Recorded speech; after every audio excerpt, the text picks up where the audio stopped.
A gente vai falar de estratégia de reino, tá bom?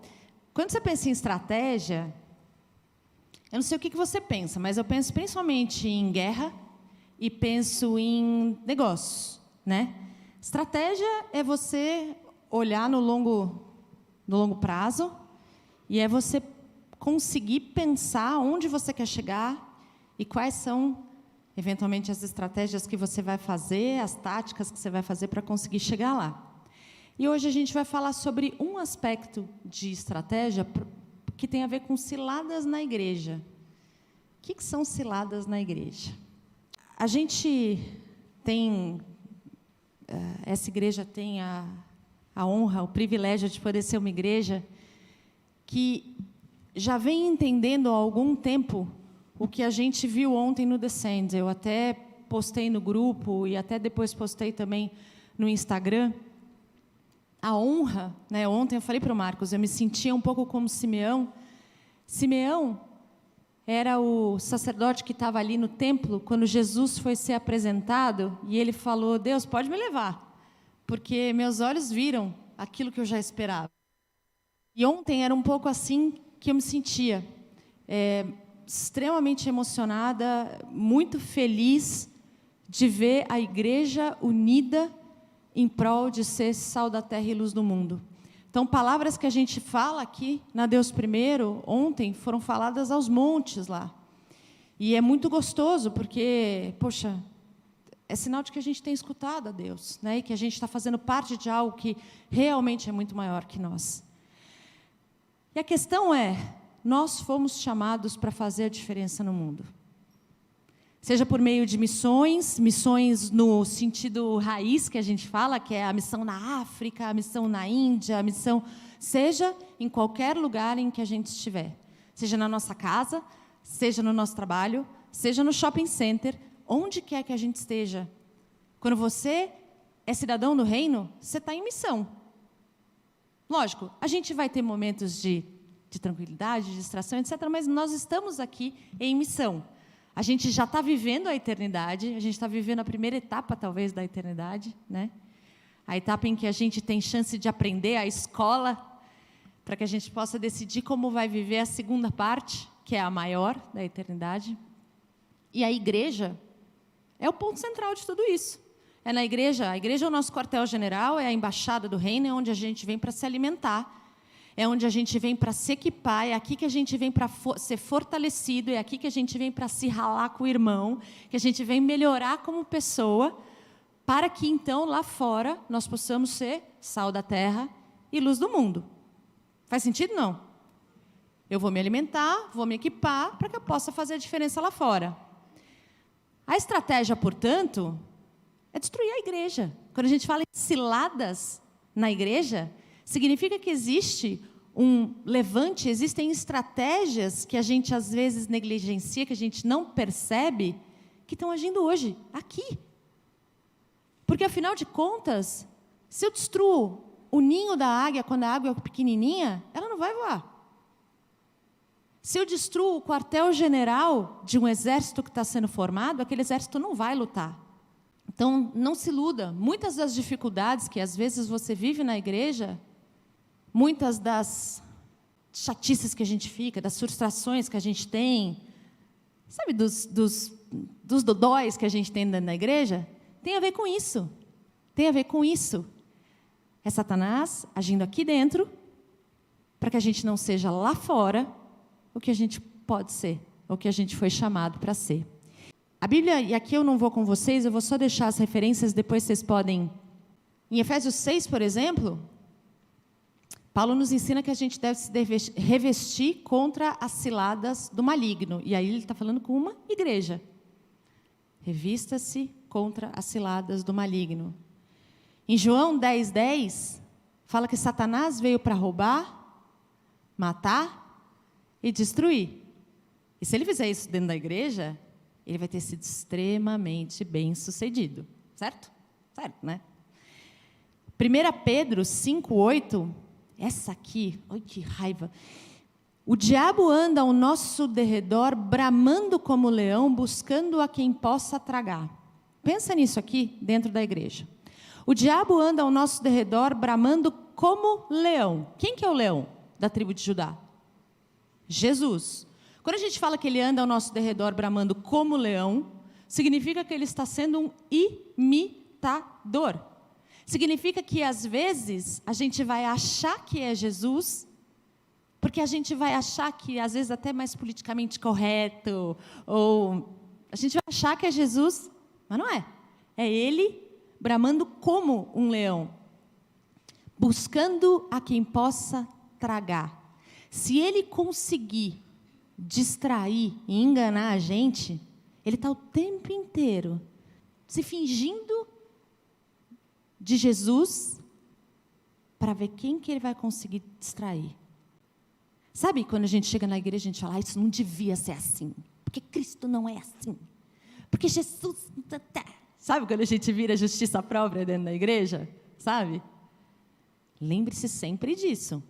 Pode até ser que às vezes você tenha razão, mas pode ser que às vezes seja Satanás rugindo como leão, te enganando, te distraindo, para perder o foco do gol, para perder o foco do equipar e do ir lá para fora. Em Isaías 14, 12 a 15, é a passagem em que a gente vê a queda de Satanás do céu. E quem lembra por que Satanás caiu? Porque ele queria ser maior que o Altíssimo. Ele queria a nossa adoração. E ele vai querer isso por todo o tempo. Então ele vai ser enganador, ele vai se vestir de Cristo, ele vai querer a nossa adoração, tudo isso para nos distrair do gol. Por isso que a cilada acontece dentro da igreja. Por que eu falei em estratégia hoje? Porque ele está sendo estratégico quando isso acontece. Ele está sendo extremamente estratégico. Se eu lanço uma bomba em cima do QG do inimigo, eu matei o inimigo. Então, se Satanás consegue agir aqui dentro, ele matou a nossa capacidade de ser sal da terra e luz do mundo. Mas, calma, gente, não me olhem com essa carinha de desespero. Tudo vai ficar bem. Opa!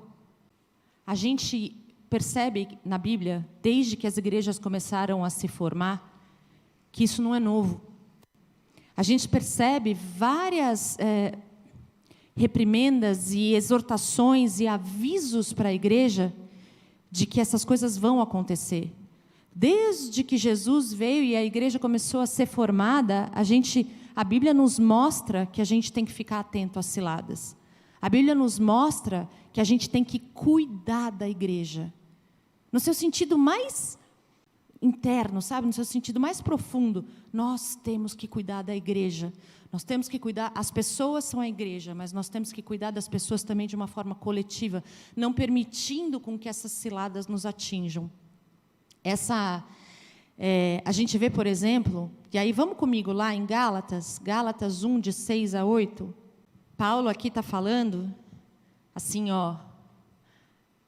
admira-me que estejais passando tão depressa daquele que vos chamou na graça de Cristo para outro evangelho, o qual não é outro, senão que há alguns que vos perturbam e querem perverter o evangelho de Cristo. Mas ainda que nós, ou mesmo um anjo vindo do céu, vos pregue evangelho que vá além do que vos temos pregado, seja anátema. Olha o que Paulo está falando. Eu estou surpreso que vocês tão depressa passaram a ouvir outras coisas. Passaram a fugir do centro da questão. Vamos um pouquinho mais para frente, no capítulo 3. Ó Gálatas insensatos, quem vos fascinou a vós outros, ante cujos olhos foi Jesus Cristo exposto como crucificado? Quero apenas saber isso de vós. Recebestes o Espírito pelas obras da lei ou pela pregação da fé? Sois assim insensatos que, tendo começado no Espírito, estejais agora vos aperfeiçoando na carne? Terá sido em vão que tantas coisas sofrestes, se na verdade foram em vão? Então, o que Paulo está falando aqui? Será que foi em vão? Vocês começaram no Espírito, vocês estão indo para a carne agora? E não é só com Gálatas que isso acontece. Aqui é só um exemplo, né, da gente vendo isso acontecendo, mas a gente vê as igrejas de Apocalipse. As igrejas de Apocalipse, na verdade, eram igrejas da Ásia Menor. Então, ali, ó, vocês estão vendo aqui, tem Grécia, Egito ali embaixo. Então, na Ásia Menor, aqui nessa região, eram onde ficavam as 7 igrejas de Apocalipse. Essas eram igrejas, foram igrejas da primeira leva de igreja que existiu, depois da vinda de Jesus. E essas igrejas, ao mesmo tempo que elas existiam naquele momento, elas também representam momentos da igreja, profeticamente, até a volta de Cristo. Por isso que, em Apocalipse, elas são colocadas ali, e a mensagem era colocada para a realidade que elas viviam naquele momento, mas também referente a um momento profético da história da igreja dali para frente. Lá, o que é mais incrível? Naquela época, quer dizer, na primeira igreja, na primeira leva de igreja, 3 haviam esfriado, 2 estavam se misturando com o mundo e 2 estavam sendo perseguidas, sendo que uma delas não recebeu nenhum tipo de exortação. As primeiras igrejas, tipo, não era hoje. A gente vive falando da igreja primitiva e etc. Essas são as primeiras igrejas que já estavam tendo problema. Então, assim, a gente precisa ficar muito esperto, porque desde sempre Satanás tentou matar a igreja. Por que vocês acham que tem gente que fala que não precisa vir à igreja? Porque esse cara já foi tragado. Esse cara já foi distraído, porque se ele não se alimenta aqui dentro, gente, como a gente é lixado aqui dentro. Como a gente melhora como ser humano aqui dentro. Como a gente recebe da fonte de um jeito completamente inacreditável. Sabe por quê? Porque uma coisa é você estar fora da igreja e ouvir os princípios. Outra coisa é você estar dentro da igreja e ter que viver os princípios. Completamente diferente. E aí, só para falar para vocês, por exemplo, Esmirna e Filadélfia receberam elogios. Pérgamo, Efésios, Tiatira e Sardes receberam elogios e exortações. E Laodiceia, só exortações. Éfeso, por exemplo, era Jesus falando com todas essas igrejas, tá? Apesar de Apocalipse ter sido escrito por João, ele recebeu a mensagem e aqui era Jesus falando com as igrejas. Éfeso foi reconhecida por labor, perseverança, por não suportar homens maus, por pôr à prova os que se declaravam apóstolos mas eram desmentidos, suportou provas pelo amor de Cristo e não esmoreceu, mas abandonou o primeiro amor. E o abandono do primeiro amor, muitas vezes, pode ser por conta das ciladas dentro da igreja. Esmirna, passaram por tribulação, pobreza, blasfêmia dos que se declaravam judeus e não eram, que eram sinagogas de Satanás. Aqui, Pérgamo, conserva o nome de Cristo e não nega a fé, mas sustenta os que têm a doutrina de Balaão, que tinha a ver com convencer os cristãos a respeito de coisas que eram contra a Bíblia. Eles faziam esquema, a doutrina de Balaão fazia esquema para que os filhos de Israel comessem coisas sacrificadas aos ídolos e praticassem prostituição. E eles também suportavam os que guardavam as doutrinas dos nicolaítas.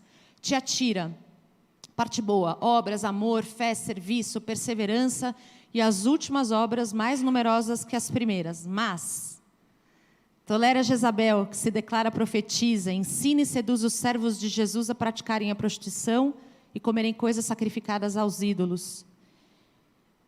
Sardes, ali Jesus não encontrou obras íntegras, mas havia algumas poucas pessoas que não tinham se contaminado, e as suas vestiduras estavam brancas, e elas andariam junto dele. Filadélfia, só, tem até Apocalipse 3, de 7 a 11, Filadélfia tem só elogio. Laodiceia, não é frio,